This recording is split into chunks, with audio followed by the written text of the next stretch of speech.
Good evening, everybody, and welcome into another episode of New England Sports Weekly. As always, I am your host, Sean Metcalf. And I'm glad that you decided to join me this evening. And I'm going to apologize ahead of time. I'm sorry that gets a little kind of choppy here just because I've been dealing with, I don't know if I got a sore throat or something going on. It's irritating. It's kind of scratchy. So it's not going to be, I'm pushing through it here. It's not the Michael Jordan flu game or anything like that, but it's a little choppy tonight. I apologize if it is, but we will push right through this as it has been a exciting night. And this was kind of a little unexpected, if you will. Came into tonight thinking I was going to deal with a lot of kind of Patriots talk here about their beatdown that they got from the Buffalo Bills.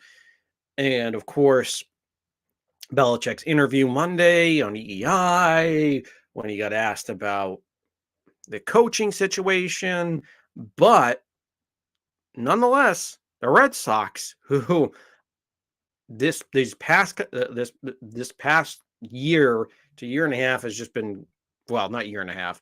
Well, this past year for the 2022 season has just been a downer, except for that stretch through May through June.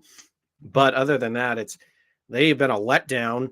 And we all know that the Red Sox have not wanted to spend a lot of money, but we'll get into that here in a little bit. But they have done just that. And with that, I hope everybody is having a good evening there and getting ready for the holidays, whatever you celebrate, Hanukkah, Christmas, any of the other holidays around this time of year. Hope you're having a good holiday season, and we'll unwrap a few presents here as we get into the out of the box segment. And still looking for a lovely sponsor out there. Just where to hit us up.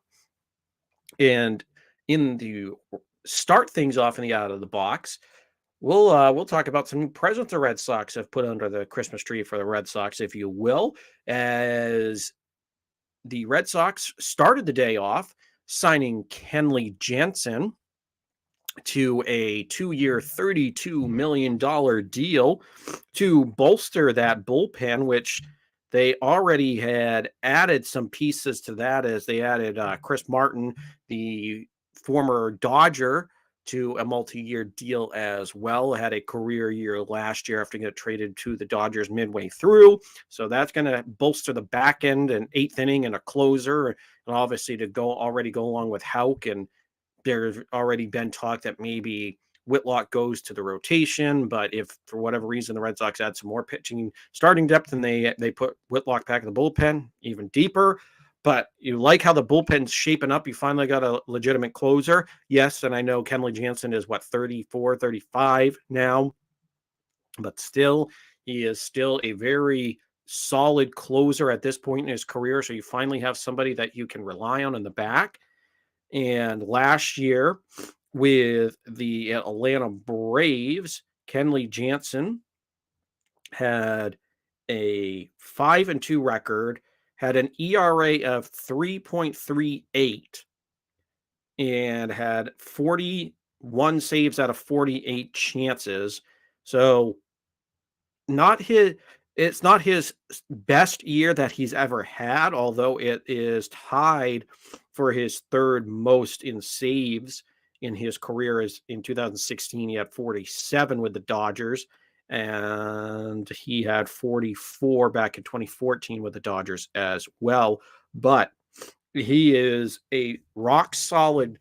I mean, obviously at one point in time, he was one of the elite closers in the game, but he is still a rock solid closer, a guy that can lock down the end of the games. That it'll be nice to have him there. So he was your breakfast or your cup of coffee this morning, if you will speak, as far as signings, as the Red Sox, about an hour or 2 hours ago now, or an hour and a half ago, signed one of the better Japanese position players that was available this offseason, and Masataka Yoshida, to a 5-year, $90 million deal. So he breaks the record for the highest paid Japanese position player in history. as he broke last year's Seiya Suzuki, who signed with the Cubs, the power hitting outfielder who did get injured last year. But so he breaks the record from Suzuki last year. So the Red Sox will add a player that he is, as far as playing in the Napalm, not Napalm, but Napon. Sorry, I apologize there. But the Napon National Baseball League in Japan, playing for the the Oryx Buffalo in 2022. He hit a combined, or looks like he might have got traded. Yeah, he hit 21 home runs, 89 RBIs, hit 336, had an on-base percentage of 449, slugged 559, had an OPS of 107. Well, just over 1,000. So we're talking about a guy that is an on-base machine, has drew 82 walks last year. So this is a guy that could profile as a top of the order leadoff guy that gets on base, can hit for average. And I mean, as far as stolen bases go, it's not like he's a speed demon either. It's just 4 stolen bases. But we're talking about a guy that is an on-base machine. At least he was over in Japan. He's 29 years old.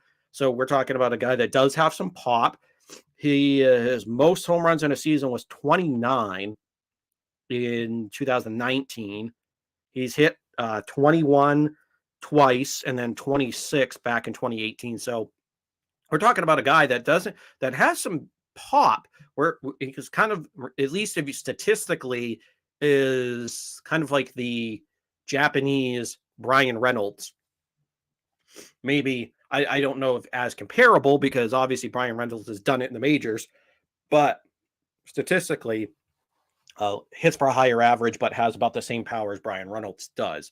So it'll be interesting to see where they slot him, because if this is a guy that you use at the top of your order, or like 6th, 7th, down in that part of the order, we're talking about a pretty good acquisition that the Red Sox have made. And an even more positive news for the Boston Red Sox, they have signed. I'm sorry, signed. Wait, I'm getting way ahead of myself. But there have been positive reports that they are making heavy progress, steady progress, dramatic progress. I'm just using a lot of the adjectives that I've seen out there, that I put out there, but it seems as though there's been a lot of headway, if you will put it that way, on the Xander Bogaerts front, as there have been multiple reports from very reputable sources, the Jeff Passons, the JP Morosi's, the Alex Spears, the Joel Sherman, like all those guys, like all the national ones and all the regional ones, the Boston guys, they're all pretty much, they're coming in here saying that the Red Sox are making pretty good headway on a contract with Xander Bogaerts, as though it seems like maybe a little bit of the ice is thawing there, as far as actually getting something done here on the Red Sox end of things. Maybe through the show we'll have a breaking announcement here with Xander, but we'll find out if that happens. But it feels like we're heading in the right direction, because I will be completely honest with you, over the last couple of weeks, as we after the, not winter meetings, but the front office meetings, whatever they call them, the ones that are right before Thanksgiving, though, those meetings that they have, it seemed like they were further apart. And of course, these last couple weeks before the official winter meetings out in San Diego, it just seemed like the Red Sox and Xander Bogaerts were further apart. You heard rumors about maybe San Diego, Philadelphia, New York might step in if they don't get Judge. But some of those pieces of the puzzle began to fall in place. If you're a Red Sox fan, that kind of helped you out in your favor, as Trey Turner signed with the Phillies. And of course, Aaron Judge signed back with the Yankees. Not saying that takes him out of the Bogaerts, but they're probably not going to be as heavy suitors to find a replacement for the middle of the order there. But Xander Bogaerts, it seems as though things might be getting to thaw out, and maybe we will get a contract extension or a new contract hammered out here with the Red Sox, and that would be perfect. That would be one of the bigger pieces that I wanted them to take care of this offseason, and we will get into that here in just a moment with after the out of the box segment. Now, of course, not to bring things down here, but the New England Patriots did get smacked right in the face as they lost to the Buffalo Bills on Thursday Night Football last week, as it wasn't as big a blowout, if you will, as we all had pictured things to go, because we've seen that playoff game, they absolutely got trounced. Now, the final score of this one on Thursday night was 24-10, but it felt more like a 41-10 gap in this one. Buffalo just kind of at the last quarter there, just they knew they were already ahead. They've obviously been dealing with some injuries, just kind of getting some guys rest. So they kind of stopped toying with the Patriots there as far as things are going. But so the Patriots lost the game that I said they really needed, and I still will stand by that, even though they're still mathematically in things.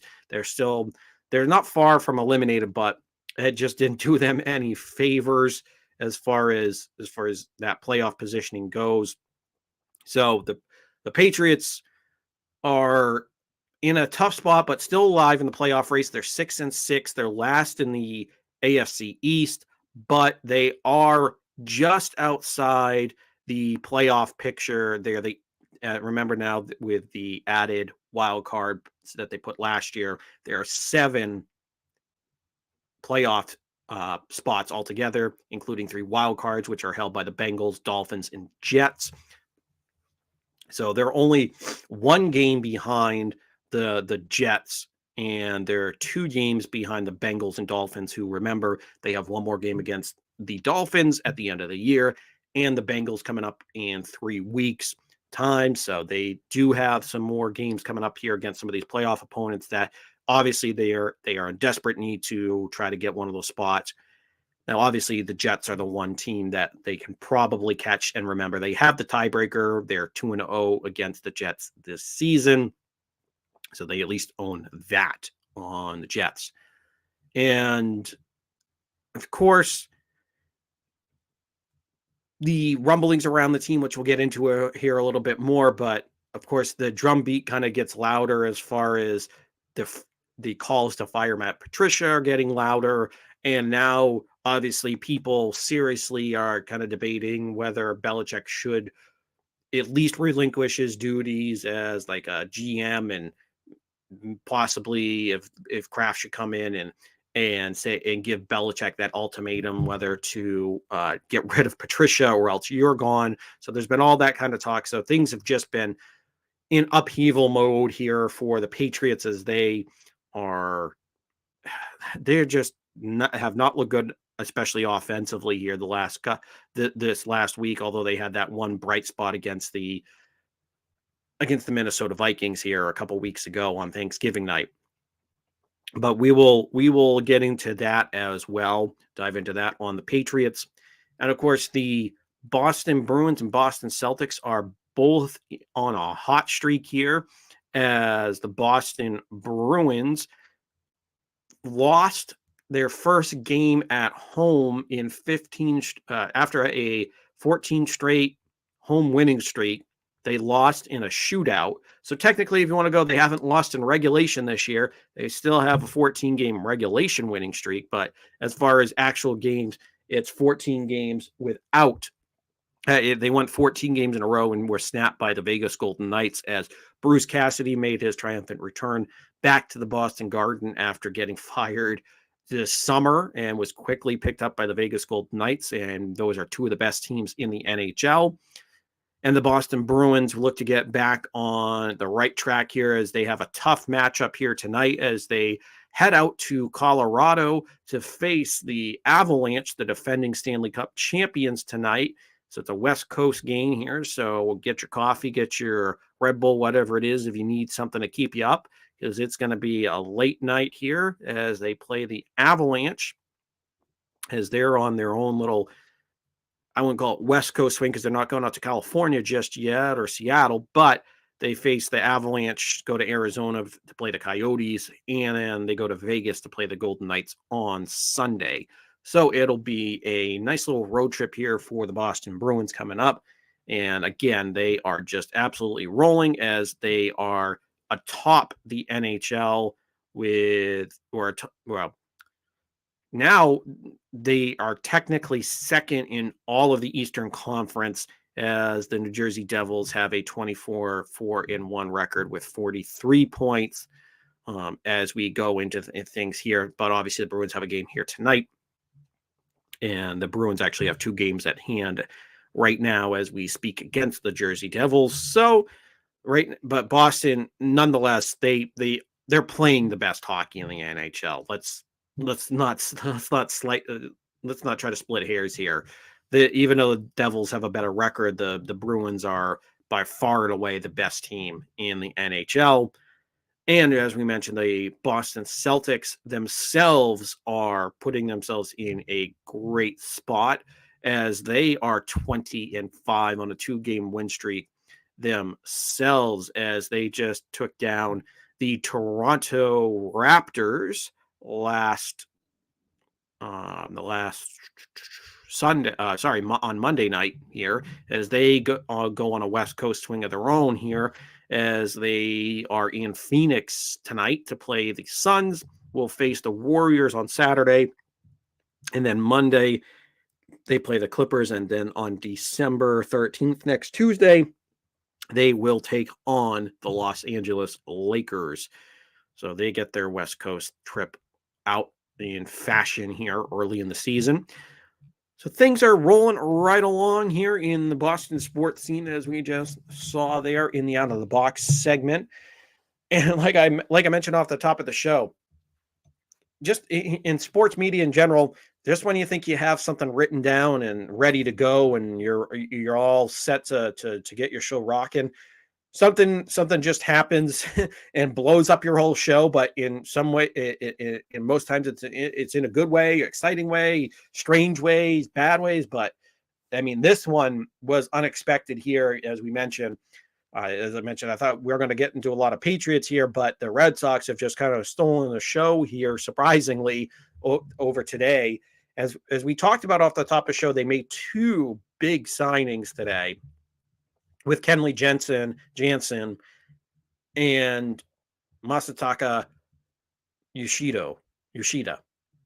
So when it comes to those 2 signings, those were very, very needed, because the Red Sox did make some minor moves, I wouldn't call them minor moves, but they were didn't register on the scale of, all right, we brought back a Bogaerts, we went out and we traded for a Brian Reynolds, or we signed an ace pitcher, we traded for an ace pitcher, we got a big time bat for the middle of the order, things like that. It wasn't like that. It was getting guys like Chris Martin, the reliever from the Dodgers, to fill the bullpen, which was again another big need there. But still, what good is a bullpen when you can't get them the lead? So the big thing this morning was to get your closer, which, thank God, Chaim Bloom finally got it into his head that you need a closer. I don't care what day and age we are in baseball, with all the statistics and all the metrics that are out there, you still can't put a price on having a lockdown closer. Now, listen, I'm not anti metrics or stats. That I'm not that. I'm definitely not anti any of that at this point. But to me, I just don't. I don't like not having a guy that you can call him every other night, every 2 nights, whatever it is, or if you need a back-to-back or 3 games in a row in a really tight spot when you're in a playoff race, you can call him into the game. He'll lock it down and the game's over. and you can walk away with that victory. And I know Kenley Jensen's 35. I get that. And as we talked about, he had a 3.36 ERA. So it's not what you want to see out of a lockdown closer. Because, yes, if that's your middle reliever, I'm in all day on that. But still, he was the best closer left on the market. Obviously, I would have loved to have Edwin Diaz, but he signed that massive $100+ million deal to stay with the Mets. So obviously that was off the books, but you still needed a closer and a good closer. And we're still getting a guy that he's still a solid, dependable closer.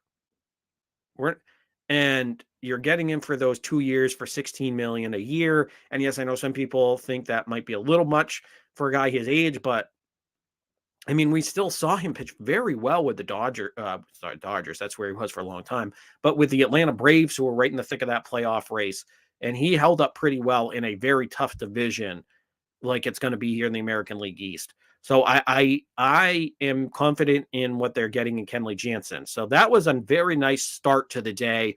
You're rounding out that bullpen. And again, you're going to have guys like Tanner Houck, who I think probably going to stay in that bullpen. Garrett Whitlock is that kind of wild card there because it sounds more like the Red Sox plans are to put him in the starting rotation. I disagree on that. I think Whitlock is still more valuable out of the bullpen as that late inning piece that you can move around in the 7th and 8th or pitch multiple innings, but he's more valuable up there. But the Red Sox kind of seem to beg to differ because obviously, remember, Whitlock came up as a starter. So we'll see how this kind of goes. I mean, if they get him ready as a starter, then so be it. But things are kind of shaping up out in that bullpen. And like I said, you got the Chris Martin, who's been an 8th inning guy that you can rely on. So you're finally getting those late inning guys where the last couple years, because in 2021, if you probably had some other lockdown guys that you could go to in that bullpen, man, it might have been a different story against the Houston Astros. And maybe, just maybe, they get that team to the World Series. Maybe. But I know that's another story for another day. But finally, Chaim Bloom is realizing the value of not just the bargain bin guys that you find in the bullpen, but getting good relief pitchers, getting a legitimate closer in here. So he finally brought one of those in.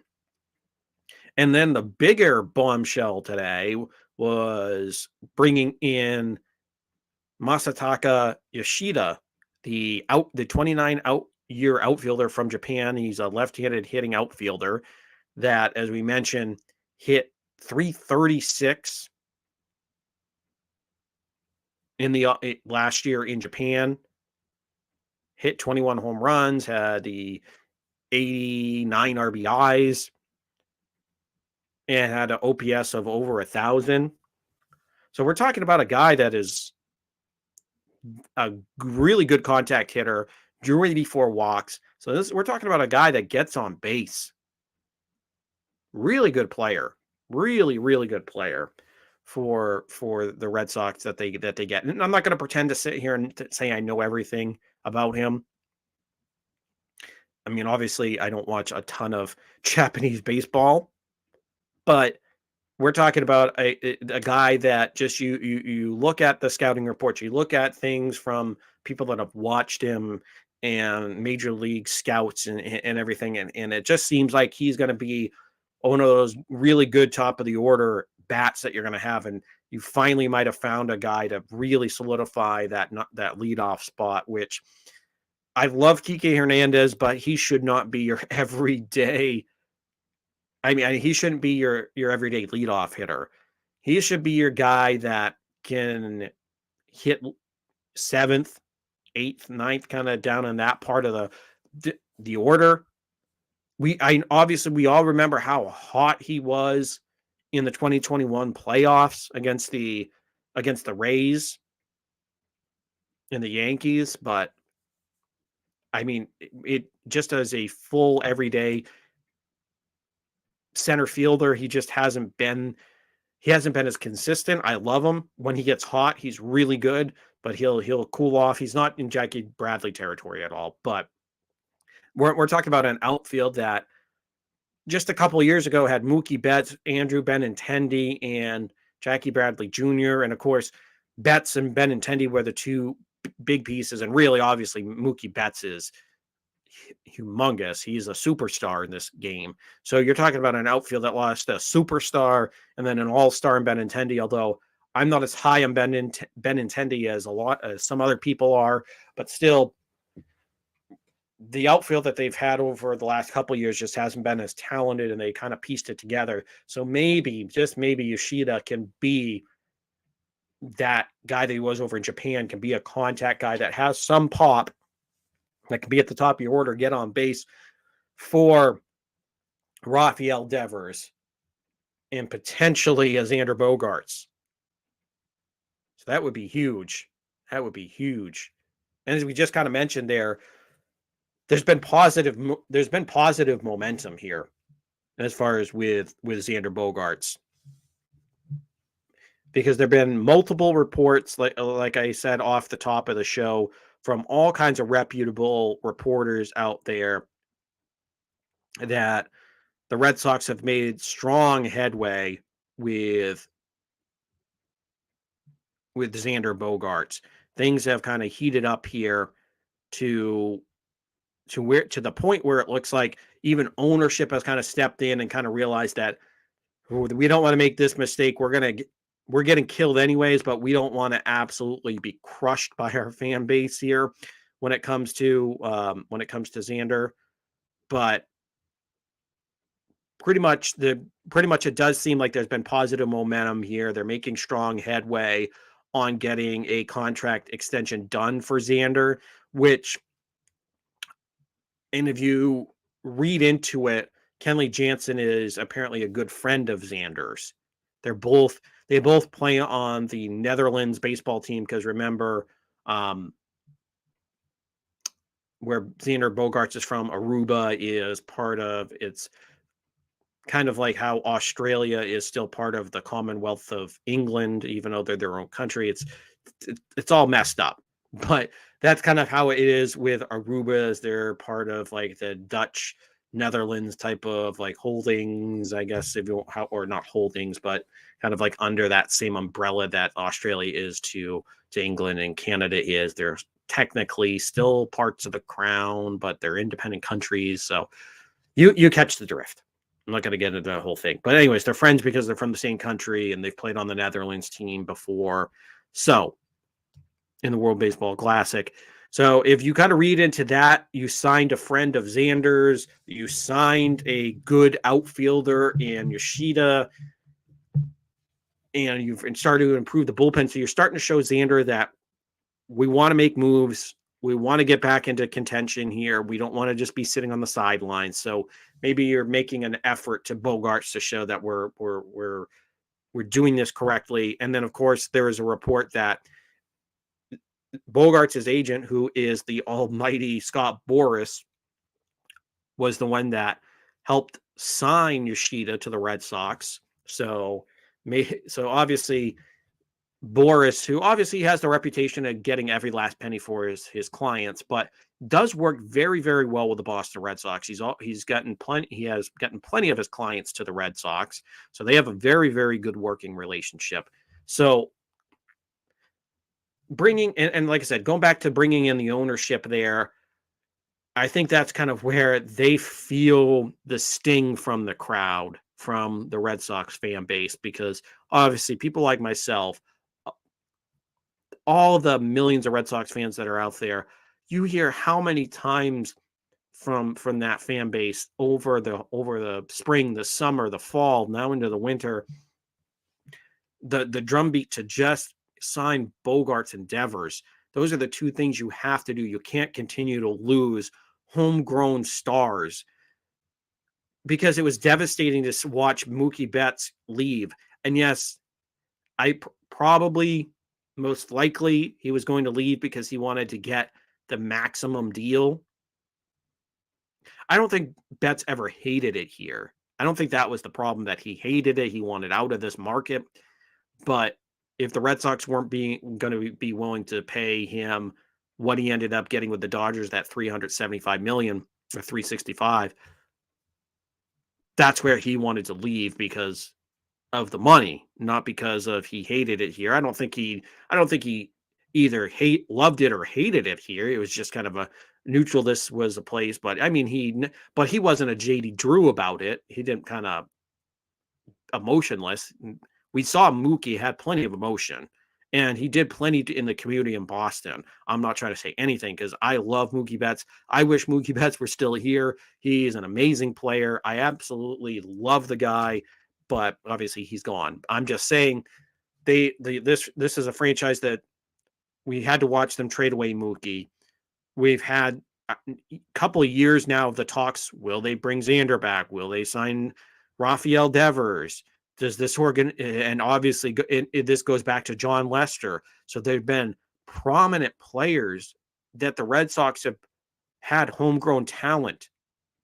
Because remember, we probably, like, even though David Price was a hero of that 2018 postseason run, especially in that American League Championship Series, he probably wouldn't have been there if the Red Sox just ponied up for a guy in John Lester. And then watching Betts have to be traded and walk out the door and have to watch him put on a Dodgers uniform. And yes, I know 2020 wasn't his best year. He dealt with some injuries, but ever since in the last couple of years, he's been back to being that superstar Mookie Betts that we all know and love. So it was difficult to watch Mookie in that Dodgers uniform. And you don't want to have to go see Xander Bogaerts in pinstripes, or with the Giants, or with the Diamondbacks, or with the Phillies. Obviously, I know some of those spots have kind of closed up, or for one reason or another, it's kind of maybe that won't work anymore. But the point being is you don't want to have to see these guys that you've invested all this time in, just their organization not willing to pay. When you're the Boston Red Sox, for Christ's sake, you're an organization that's been since probably 2000. Well, hell, if you even want to go back to the mid 90s, when they went and got Pedro Martinez, and then went and got Manny Ramirez in 2001. You want to go back to those times, they've honestly probably been, and especially since John Henry and Tom Warner and that whole and his group have bought the Boston Red Sox in 2002, they've been in the top 5 at minimum of payrolls in baseball. It's normally the Red Sox, the Dodgers, and the Yankees are battling for like the top 3 spots as far as money spent. And for some reason over the last, I don't know, since 2019, when they let Dave Dombrowski go, but really he got fired,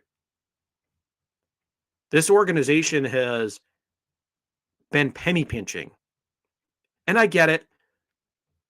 You can't just have 20 guys that are making $50 million, even though there's no cap in baseball. There is the luxury tax threshold, which I know fans don't want to hear it, but still, obviously, you don't want to have to the point where your luxury tax is 75%, 80%, 90% of a contract, where if you sign a guy for $350 million, that basically you might as well be paying $500 to $600 to $700 million on that contract because of the tax. That's a lot of money to be shelling out, and that's just like usually like one contract. So I get it from that standpoint, and then obviously you're going to lose some international draft picks and signing bonuses in that situation, and obviously then you wouldn't have guys like Devers or Bogaerts. But at the same time, you still can, like other teams like the Dodgers and Yankees, can afford to go over that at times. They don't do it every single year. They know when they're going to push for it, although it seems that the Dodgers do it all the time, but they're still finding ways to get through it. But the Red Sox, for some unknown reason, just instead of taking that money and investing it in their home talent and supplementing and bringing in other free agents, it just seems like they're not willing to pay. They weren't willing to pay for their players. They were just willing to kind of let things just go. and we'll bring in unproven guys that have played outside this market. I don't know how it goes here in Boston. Bring in the David Prices. Like I said, I know he won a World Series in 2018, but man, there were times where you're just like, why are you being such a dink? And then bringing in guys like Trevor Story, which, don't get me wrong, I think Trevor Story fits in nice with this ball club if you bring Xander Bogaerts back. It does. But we're also talking about a guy that could have potentially been the replacement if they can't get something done with Bogey. And we kind of saw how Trevor struggled in the first couple months before he really got his feet from under him. And I know there are some factors there because he ended up having a child. His wife had a child right at the end of spring training. And obviously he dealt with a few injuries early on. And then obviously things kind of fell apart there at the end of the season. But he had a stretch there where he got really hot. But I like Trevor's story, but if you mold him together with Xander Bogaerts and with Rafael Devers, that's a nice middle of the infield that you got going on there.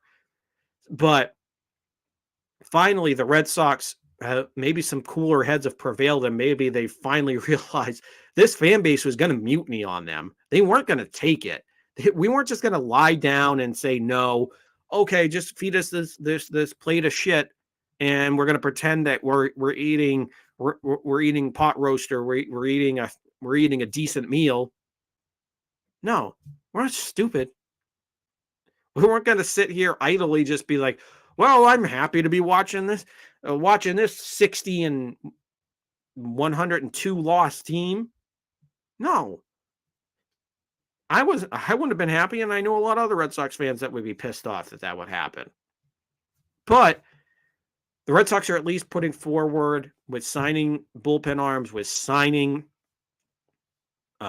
Yoshida, and then obviously if they can get Bogaerts done, then that makes me feel a lot better that they're going to be able to keep Rafael Devers, who is really good friends with Xander Bogaerts, and it shows Rafael Devers, okay, we will pay you. Yeah, maybe the negotiating and the haggling sucks, but guess what? We'll pay you the money. You can stay here. We're going to try to build and try to win like we did in 2018. So you're a key piece. Shows him that. And then obviously there's still going to be plenty of holes here.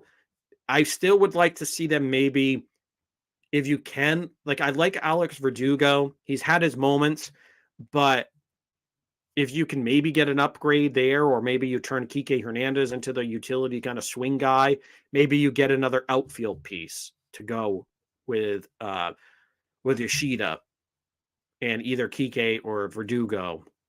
You find another piece.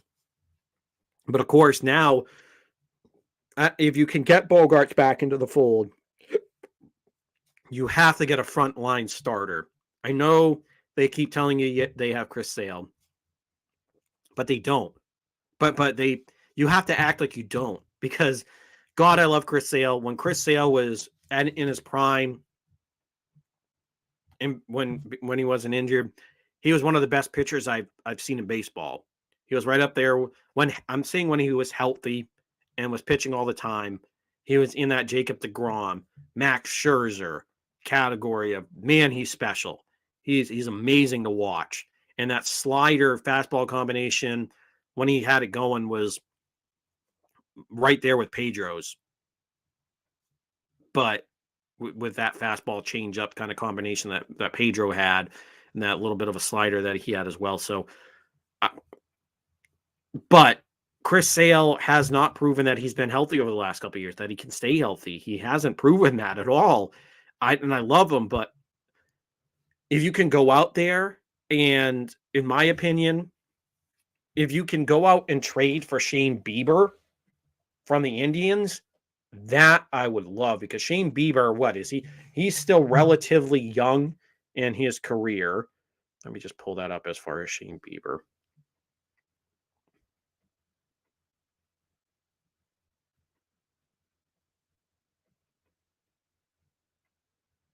But anyways, while I'm pulling this up when it comes to Bieber.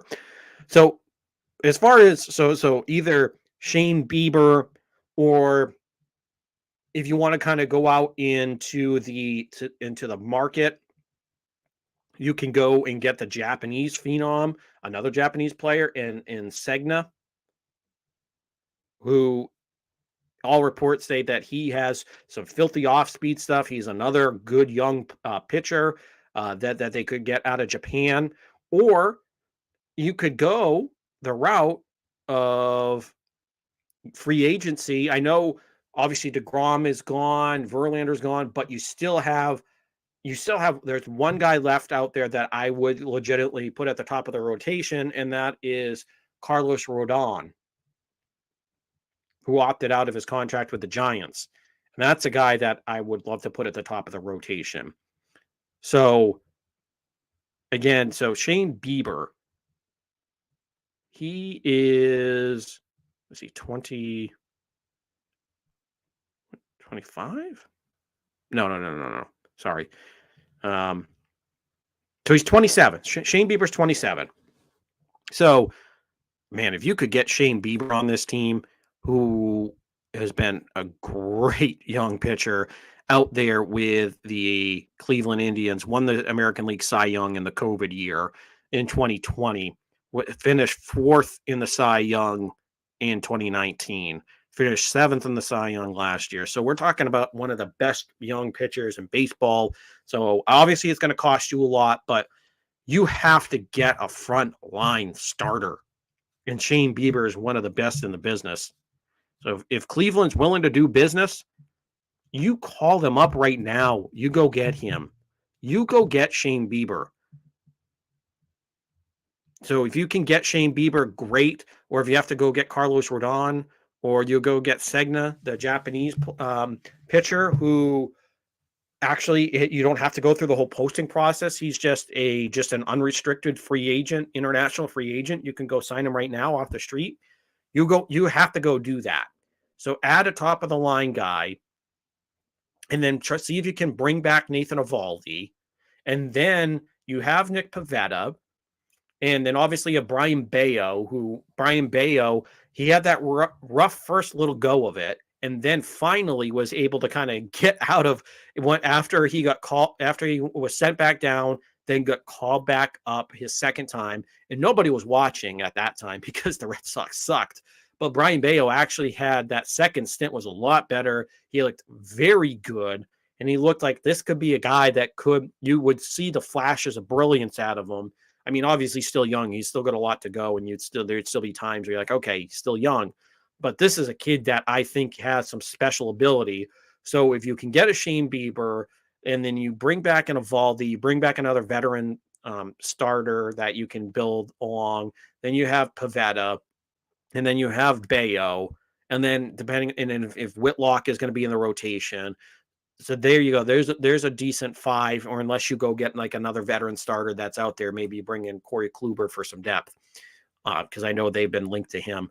But if you can bring in some starting pitching to kind of bolster this here, and then obviously if Tristan Casas, who got off to a little bit of a slow start, but ended up slugging pretty well there towards the end, was hitting home runs and looked like he adjusted to the big league life there, then the Red Sox might have a nice middle of the order there, depending on how things kind of unfold the rest of the way. But it looks as though the Red Sox maybe finally heard a lot of our cries and are starting to spend some money here. And after everybody was wringing their hands after watching the Trey Turners and the Aaron Judge contracts, the Jacob deGroms, the Justin Verlanders, after watching all those come off the board, you're like, oh boy, what are we doing? We're going to be in for another long season. But it looks as though the Red Sox might put some of that to rest here. And again, if the reports on Bogaerts, the way they're looking, are getting better and better, then maybe, just maybe, he's coming back. All right, so as we talked about off the top of the show, the New England Patriots did take one off the chin against the Buffalo Bills after they lost 23-10, against the Buffalo Bills on Thursday Night Football. So it wasn't a pretty showing for your Patriots on Thursday night.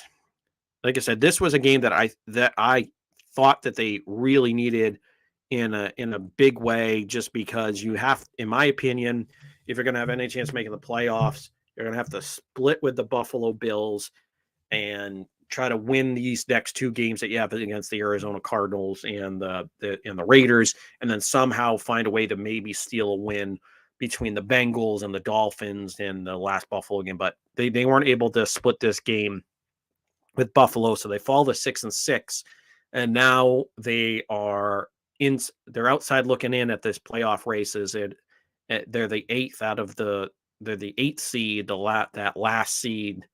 That's right there at the edge of the playoff door, because the Jets hold that last one at 7-5. So the just the more disappointing thing was just how disjointed the offense looked again, and it was two steps back after that Minnesota game, because they finally looked like they had a competent NFL offense on Thanksgiving night against the Minnesota Vikings. Yeah, did things kind of break down towards the end? Sure. But Mac Jones threw for over 382 yards. You had Nelson Aguilar making catches. Jacoby Myers made some impact plays. You even had Ramondre Stevenson, who wasn't doing a lot on the ground, but was able to make plenty of catches in the air, had 76 yards receiving out of the backfield. So you had a pretty good showing there offensively against the pretty good Vikings team. And so you thought you might have some momentum going against Buffalo, and I thought this game would be closer than it was. Like I said, I told you last week I thought the Patriots going to lose to Buffalo, but it was going to be more of a squeaker than this was. I thought maybe, just maybe, because of some of the additions they made with some of the speed on defense, that they might be able to kind of hold Buffalo. But honestly, they just looked so bad offensively. They couldn't get anything going. And then you had Mac Jones towards the end of the game. They caught him on camera basically saying, basically kind of paraphrasing there, that the short game sucks. And no, it was like the short game effing sucks. Where's the long game? Something like that. So basically he was bitching and moaning, kind of said it to his teammates, but kind of saying it out loud so that the coaching staff could hear him. And then obviously kind of criticize in a backhanded way, kind of criticize the coaching staff after the game in the post-game press conference. So it just was a whole mess during that game as far as with the offense. But I feel awful for Mac, because the Patriots coaching staff is cutting his knees out from under him, cutting his legs out from under him here, because they just haven't been able to get any consistency going in this offense. And they're not using Mac's strength like he had at Alabama with the play action, some of those quicker timing routes, and getting a lot of those things he did well under Steve Sarkisian at Alabama. He hasn't gotten that going. They just, for some reason, the Patriots coaching staff just bangs their head against the wall. And then, of course, everybody has been wondering if there's going to be a change to the offensive coordinator, which we all know that they really need a change. Bill Belichick was asked on his weekly Monday interview on WEEI in the Greg Hill Show about if they would think about making a change to the offensive coordinator. And that's where Belichick basically said that it was too late in the season to make a drastic change like that. So of course, the way he worded it, when it's too late in the season to make any drastic change like that, he didn't poo-poo it, just like, no, because there have been times where Belichick gets asked about some of his friends that he has in the league that, oh, okay, no, we'll just do it this way. No, there'll be times where he really kind of just poo-poos it and just kind of throws it out the window. This one, he said, no, it's too late in the season for a drastic change like that, which kind of gets your mind going. It's like, does that mean he's going to actually make a change? Will he actually step up to the plate here and get something and actually maybe make it and change it? And for me, obviously, if you're going to bring in a guy like Bill O'Brien or somebody from outside this organization like that, yeah, you're probably going to wait till after the season. But for me, if what's going to be the harm in saying Matt Patricia just go to the front office or just step away as far as maybe just handle the offensive line, see what you have in a guy like Nick Caley, who was the hot name during training camp to take over as offensive coordinator. See what it's because it's not like with Nick Caley, it's not going to be all that different because you're running the same terminology and system, but maybe he's got a better grasp of it and a better grasp of what Matt can do because he's been around. He's coached the tight ends. He's done some things like that. So maybe you get him in there.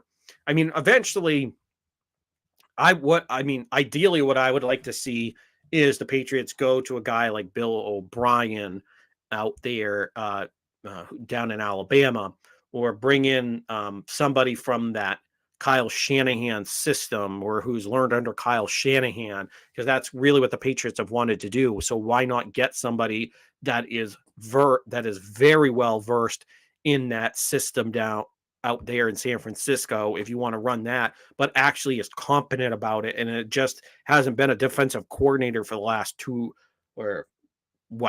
10, 12 years of his life, and then was a head coach for a couple of years. So this is where I feel so bad for Mac that he kind of got his knees cut out from under him like this. And of course, with the whole coaching situation, as far as offensively, Bill Belichick still has a lot to be blamed for in this as well. So you can't just wash your hands clean of your Belichick, because you're ultimately the guy that said to everybody at the beginning of the year, no, this is on me. If this fails, this is on me. Well, guess what, Bill? This has failed miserably. It's on you. It's on you. You told us it was on you. You're the person who decided to put Matt Patricia in a spot that he's so unqualified for as an offensive coordinator. He shouldn't be anywhere near an offense. And it came to fruition. The nightmare that everybody thought was going to happen happened this year with Patricia. But yet Belichick okayed this. And you can't think that Robert Kraft is okay with this. You can't at all. He's made comments here in the past about wanting to be in contention every year, be one of those top teams. And yes, he understands that you're going to have to go through some growing pains and some rebuild, but he doesn't want to go through things like this, where you made progress last year with Mac Jones, and then you decide to put somebody that should be on the defensive side of the ball, or shouldn't, at least at this point in his career and until he gets more experience, be an offensive coordinator, even though he doesn't technically have the title. But Bill is probably going to hear it from his boss at the end of this year. Like, what are we doing?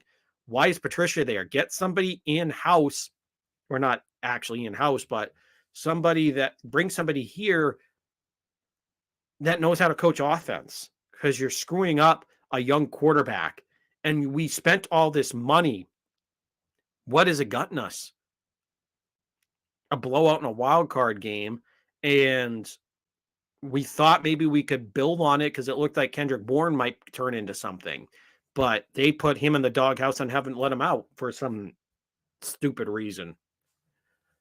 Now pretty much this offense just doesn't have any traction at all. And again, Belichick is the one to blame here. I'm not letting Belichick off the hook. Belichick is the greatest head coach of all time. He is. There's no question about it. No ifs, ands, or buts. I'm not arguing that. All time, there's no question. But right now, Belichick has made questionable moves the last 3 years. We thought maybe he turned a corner last year, but bringing Matt Patricia to be the offensive coordinator, spending money on guys like Nelson Aguilar, who had a quote unquote career year with Vegas, but again, it was only like 800, 900 yards with the Vegas Raiders as your deep threat. It just boggles my mind. Now, again, a lot of the receivers that were in the free agency class the year with Nelson Aguilar really didn't pan out because, I mean, it was Juju Smith-Schuster. You had Kenny Golladay. And who else was out there? I'm trying to think. But nobody that really just kind of all of a sudden popped and blew up. But it's the trade market where there have been guys out there like Tyreek Hill. Yes, the package was hefty to get him there, but still, obviously, you go back to the whole Stephon Diggs trade with the Vikings. You go, obviously, this, if you could focus in this offseason, we already talked about Tyreek Hill. You had the A.J. Brown trade to the Eagles. You've had big time number one wide receivers getting moved, and the Patriots just don't have that. And obviously, again, this comes down to Belichick as far as with the coaching hires and the personnel failures on this team. It comes back to Bill. It really does. I hate to harp on it with Bill, but really this is on Bill's plate. He told us to come to him if it didn't work, and guess what, Bill? It's not working. And I'm sorry, but you've misallocated funds everywhere, if in a lot of positions over the last couple of years in free agency.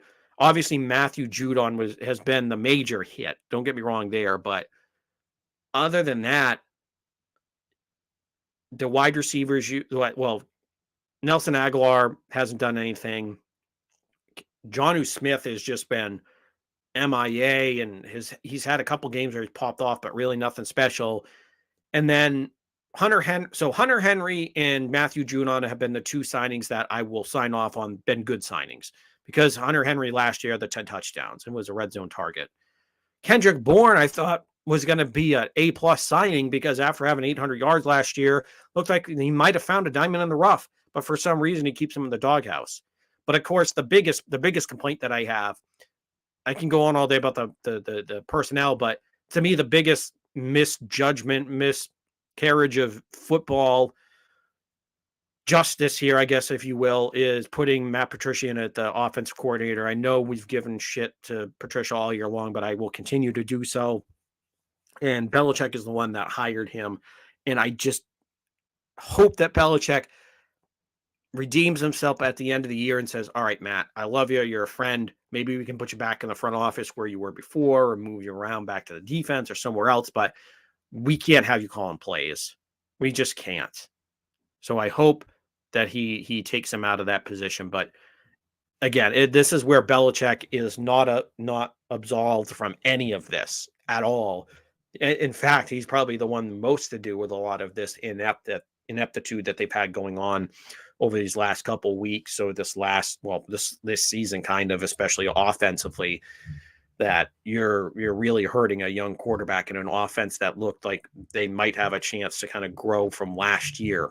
But you absolutely hurt yourself by putting Matt Patricia in the spot to be the coordinator. So Patricia's got to go, and Belichick really kind of has to look strong into what's going to happen here as far as with his situation. But so that's kind of how things have kind of wrapped up here for the Patriots as they look to a Monday night game here against the Cardinals, and it's going to be a tough one for them just because they struggle. Even though the Cardinals have a putrid offensive line, they're kind of falling apart. The Patriots, why I say it's tough is that they do struggle against those running quarterbacks, and that could cause a big problem there. So this is going to be, if their Patriots are going to stay within that playoff picture, this game Monday night against the Cardinals is a must win for the Patriots. They have to win this. So if they fall to 6-7, yes, they'll be mathematically alive, but they're going to invite other teams into this conversation as far as the two or three of them below that kind of have those 4-7 records, 5-7, where they're kind of sitting right now.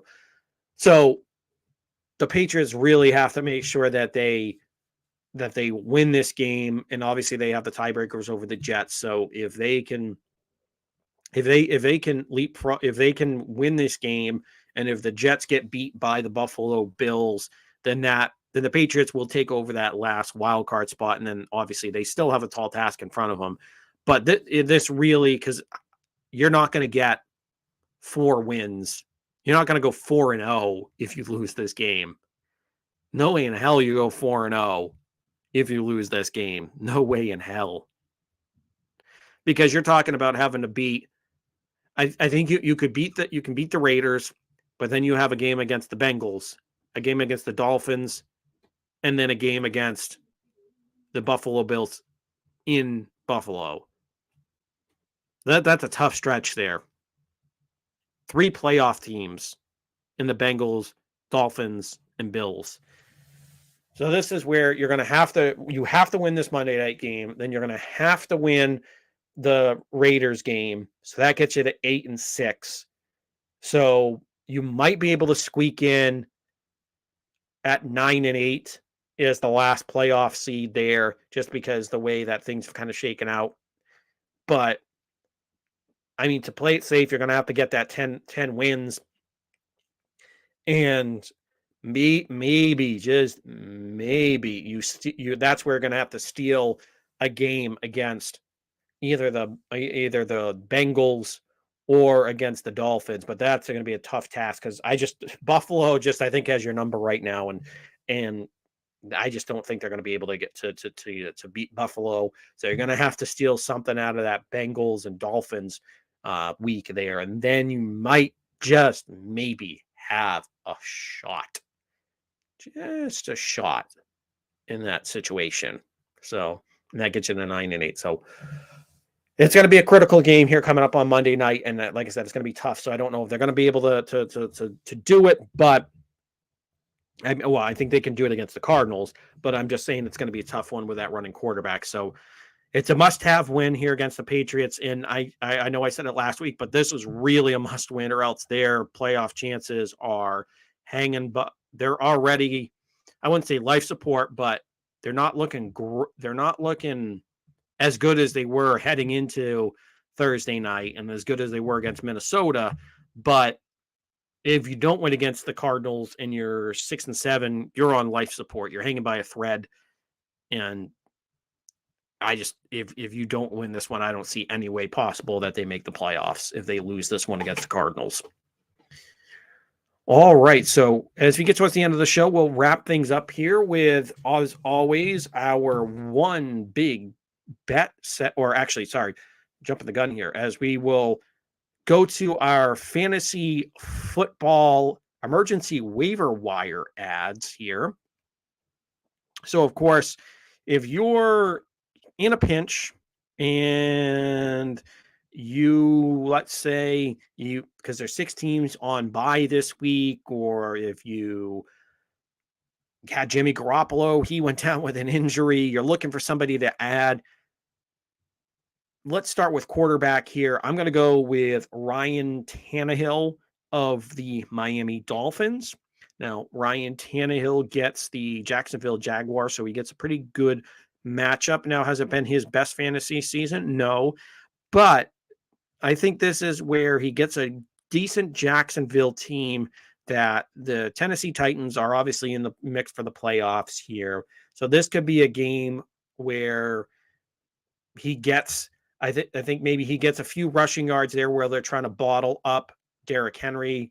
And then you get a couple, I think this is where maybe you get a couple, maybe a rushing touchdown from Tannehill, and then maybe a throwing touchdown or 2 from Tannehill as well. So that's, if you're looking for dart throw, Ryan Tannehill is not a bad one to look at there for you heading into probably your last regular season week before you head into the playoffs. And then at running back, one person that I love that's still, depending on your situation in your league, is going to be Samaje Perine. So Perine has been filling in admirably here for the injured Joe Mixon. So Perine has had just absolutely absurd weeks since week 11. So since taking over for Mixon. He's at 30 points, 19 points, 23 points, which has amounted to last week he had 106 yards rushing against the Chiefs for 6 receptions and 49 yards. And the week before he had 3 reception. I'm sorry, he had 59 yards rushing, 1 rushing touchdown, 4 receptions for 35. And then he had the big game receiving with 4 catches for 52 yards and 3 touchdowns in that 30-point game that he put up. So this is a guy that obviously, if you're looking for somebody to kind of fill in for this week, now he's still available in 25% of Yahoo leagues, which is kind of amazing.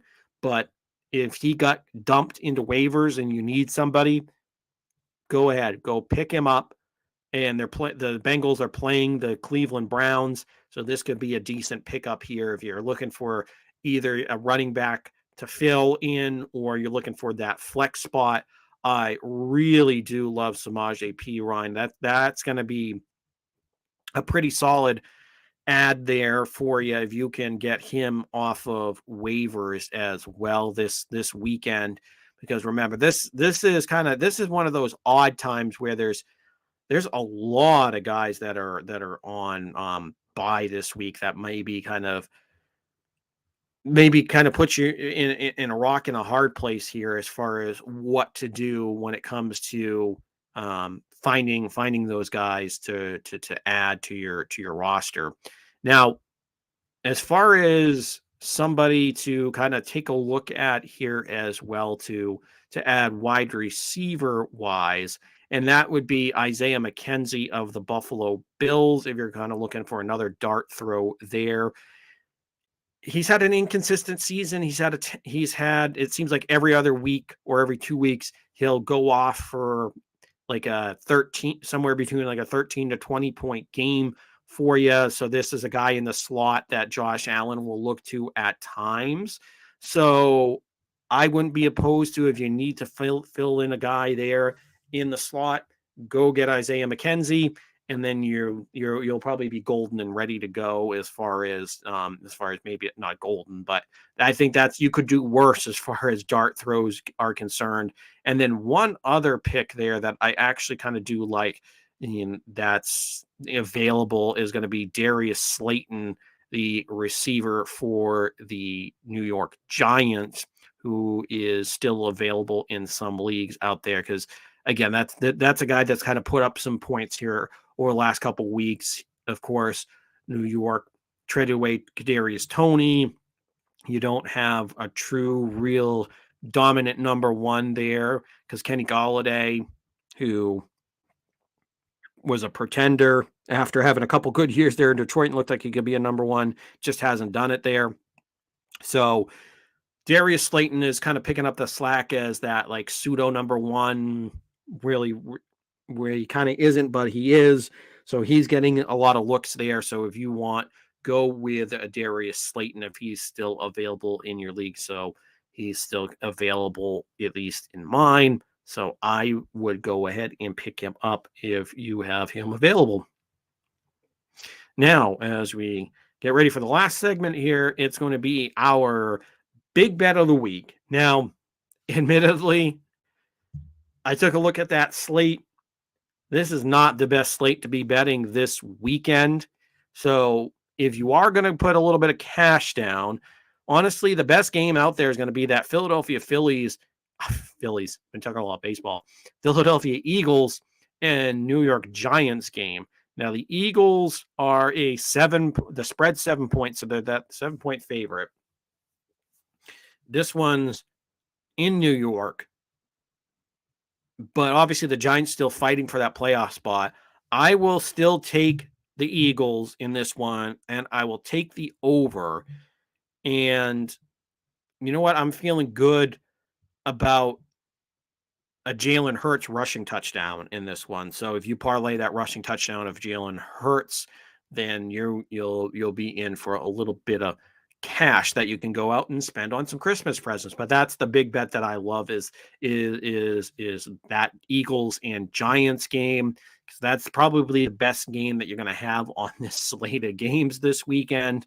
And both teams are kind of fighting for a playoff spot.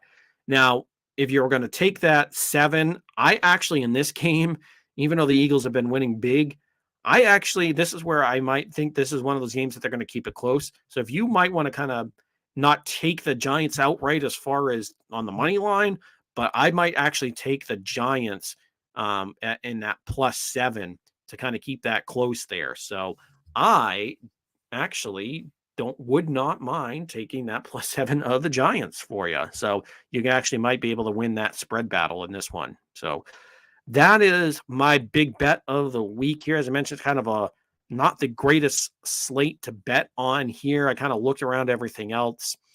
Even though the Jets are a playoff bound team, I just think Buffalo is so much better than them. Browns, Bengals, not really anything I want to write home about there. Maybe the Pittsburgh Steelers and Ravens game, just when you have Huntley now.